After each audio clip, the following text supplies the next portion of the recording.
সম্প্রতি কয়েকদিন যাবৎ ভালো বৃষ্টি হচ্ছে, প্রচুর পরিমাণে বৃষ্টি হচ্ছে। আর এই বৃষ্টির মধ্যে যারা ডাকাতি করে তারা এই সুযোগটা নেয় যে মানুষ সবসময় অ্যাভেলেবল থাকে না রোডে, সেই সুযোগে ডাকাতি করে। তো এই বিষয়টা মাথায় ছিল যে এরকম কোনো ঘটনা হইতে পারে বা এরকম প্রভাব দেখা দিচ্ছে। অনেক এলাকায় এরকম ভাঙ্গা মুকসেদপুর থেকে ডাকাত আসে এবং ডাকাতি করার চেষ্টা করে। এর মধ্যে আমাদের কাছে এরকম একটা তথ্য ছিল।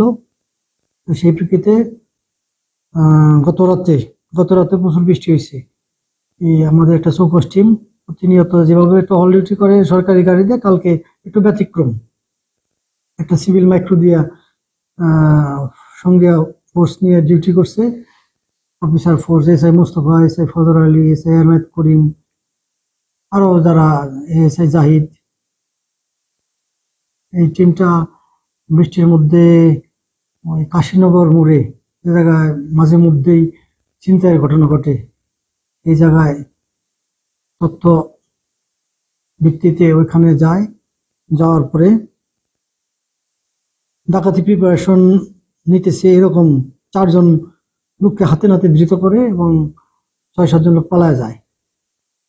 তো তাদের কাছ থেকে ডাকাতি প্রস্তুতির হাতুড়ি, চাকু, রশি, রড এগুলো উদ্ধার করা হয়েছে। তো এটা আমরা নিয়মিত মামলা নিচ্ছি। আর প্রত্যেক ডাকাত, এই যে যাদের ধরছি, বিল্লাল ডাকাত, এর মামলা আছে 7টা। নারায়ণগঞ্জ, মুকসেদপুর, ওই আমাদের থানায়, বিভিন্ন জেলায় আর নামে মোট 7টা মামলা আছে। তারপরে রানা শেখ, হেলাল ফকির, রাজু খান, এরাও এই একাধিক মামলার আসামি। এদের পিসিপিআর যেটা দেখলাম খুব খারাপ।